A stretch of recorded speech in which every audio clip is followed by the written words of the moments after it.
Hey guys, so today we're going to break down this epic fire animation which you see on your screens right now. I created this using Blender 3D and After Effects. And yes, this is not a fire simulation tutorial.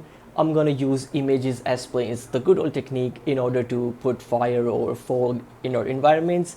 However, I promise you that I'm not just gonna tell you how to import fire and just leave you like this. I'm gonna tell you how to actually make it look good and how to make it complement with your environments. So we're gonna break down the environment and then we're gonna import fire, then we're gonna render it, of course, and then using After Effects, I'm gonna tell you how you can adjust your fire in order to make it look good and make it look realistic. So there's a lot to learn in this video. This is not a step-by-step tutorial. This is more of a breakdown video. So have a drink and just enjoy the process. Okay guys, so now we are in Blender and let me show you my settings first.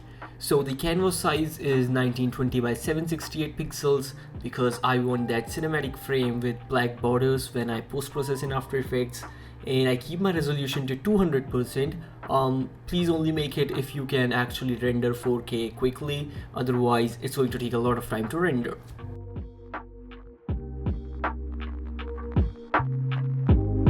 Okay, so this is the house model that I imported right now, and I modeled this using some tutorial a few years ago. I don't remember which tutorial it was, but it's a pretty simple model. You can either model on your own or you can actually find something like this on Sketchfab or Blender Market. So yeah, have a look and just use any house model that you like.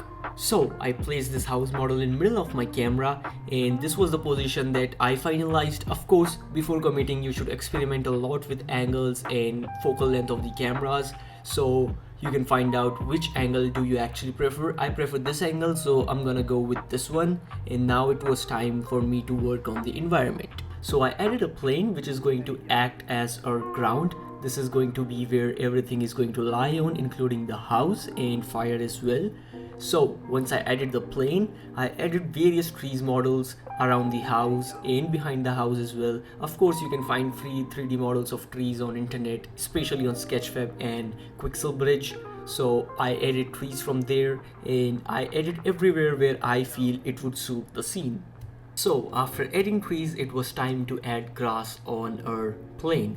Now I take a grass 3D model, and using the GeoScatter add-on, I simply paint over the plane in order to get the grass over there. However, I do not focus a lot on details while painting because it is not going to be visible a lot due to darkness in the scene if you have seen the final artwork.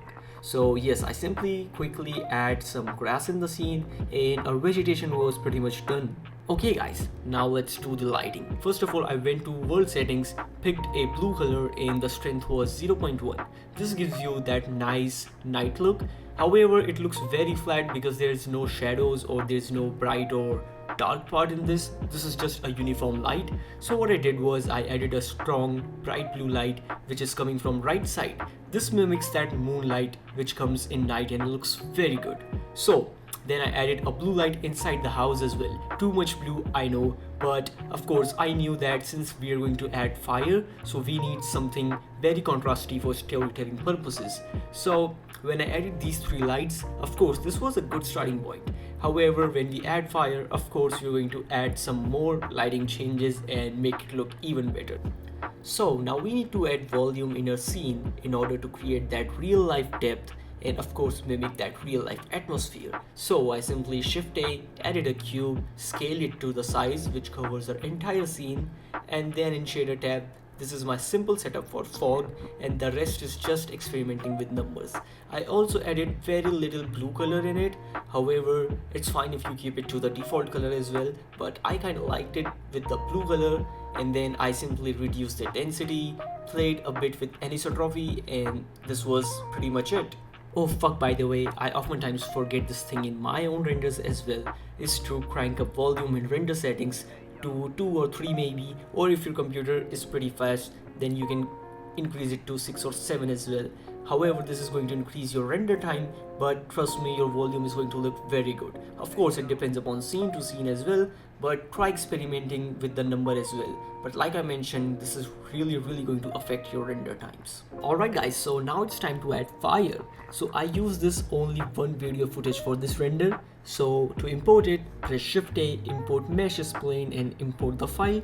You're going to see that it have black background when you import it. So we need to remove it by going to shading tab and remove this alpha node and plug the color node to alpha as well. You will notice that you have successfully removed the black background from the fire.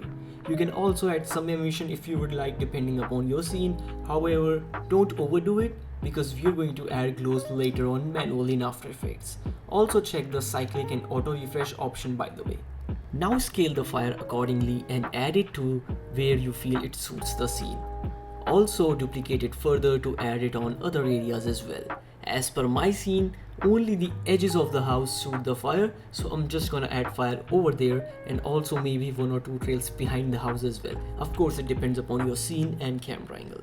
Once the fire was added, what I simply did was I added a orange area light behind the house which mimics the fire look as well, and it enhances that fire's effect in a render. So I added a very strong orange light behind our house, and this was it.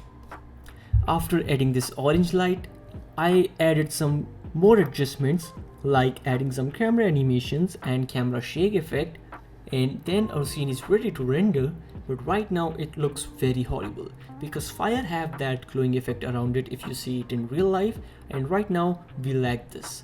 So we're gonna do it using T-Blow plugin in After Effects. So right now we're going to render it, and I'm gonna render it in a PNG sequence, not alpha but just a PNG sequence, and then later on we're going to import the sequence in our After Effects. Alright, so now we import our image sequence render and set up our composition, and this time I set the canvas settings to 4K resolution with 30 FPS.